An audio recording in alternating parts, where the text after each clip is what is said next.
너희 하나님 여호와께서 약속하신 대로 너희 영토를 넓혀 주신 후 너희가 고기를 간절히 바라며 고기가 먹고 싶다고 한다면 원하는 만큼 먹을 수 있다.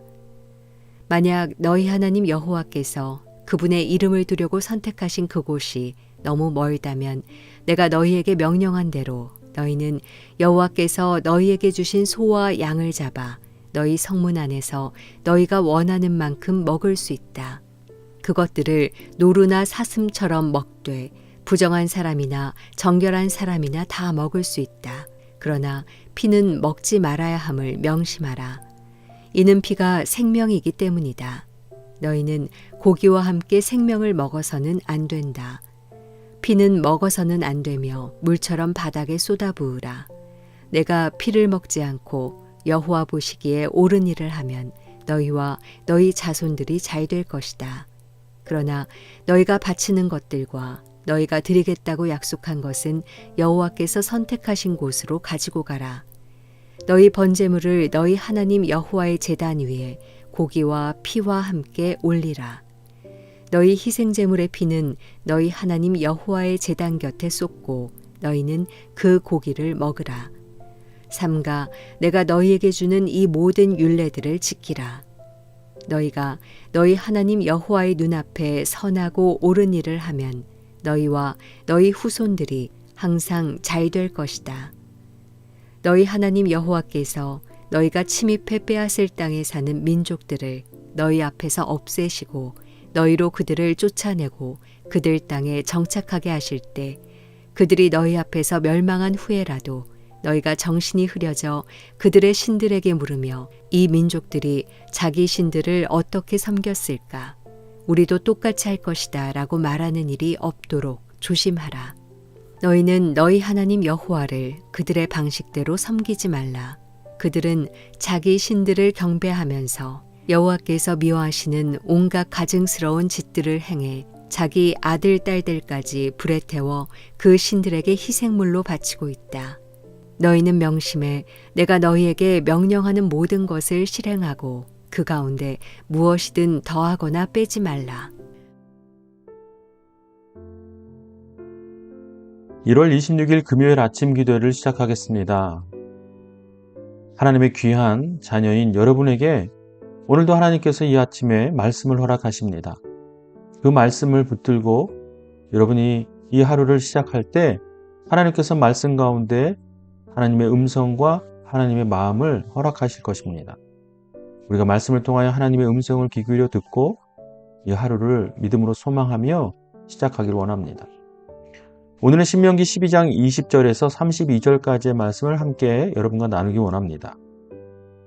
오늘 하나님께서는 정한 짐승, 부정한 짐승, 즉 짐승 가운데 먹어야 할 것과 먹지 말아야 할 것들에 대해서 아주 구체적으로 또 분명하게 말씀하고 계십니다.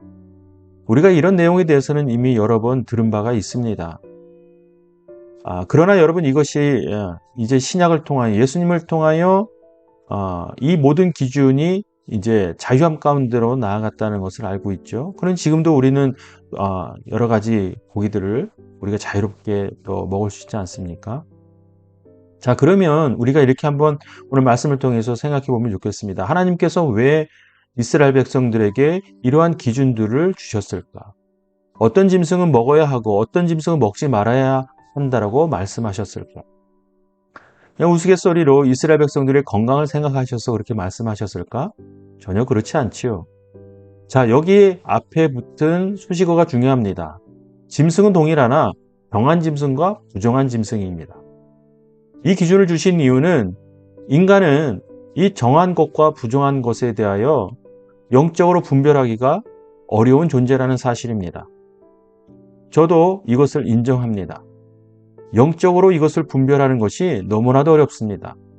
우리의 삶의 실제적인 부분에 있어서 이것이 정말 하나님 앞에 정결한 것인가 부정한 것인가 라는 것을 영적으로 말씀의 바탕 위에 분별한다는 것은 결코 쉬운 일이 아닙니다. 그리고 더 어려운 일은 이것을 삶에 실천하는 것이죠. 이처럼 인간은 너무나도 나약합니다. 또 때로는 무분별하게 이것을 또 취득할 때도 있습니다.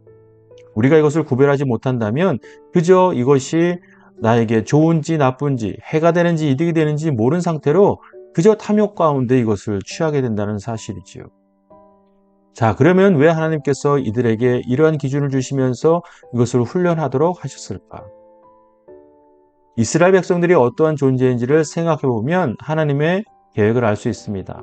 제가 여러 번 아침 기도를 통해서 말씀드렸듯이 이스라엘 백성들은 하나님 앞에 선택된 백성입니다. 하나님께서 그들을 선택하신 것은 그들을 통하여 하나님께서 누구신지를 세상에 드러내기 위함입니다. 그들이 잘나서가 아니었다라는 것 이미 말씀드렸습니다.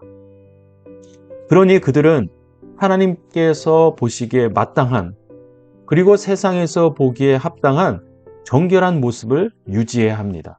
그래야지만 하나님의 백성다운 모습이기 때문에 그렇습니다. 그러니 그들에게 정한 것과 부정한 것에 대해서 알려주시고 기준을 세워주시고 그것을 명령하신 것입니다.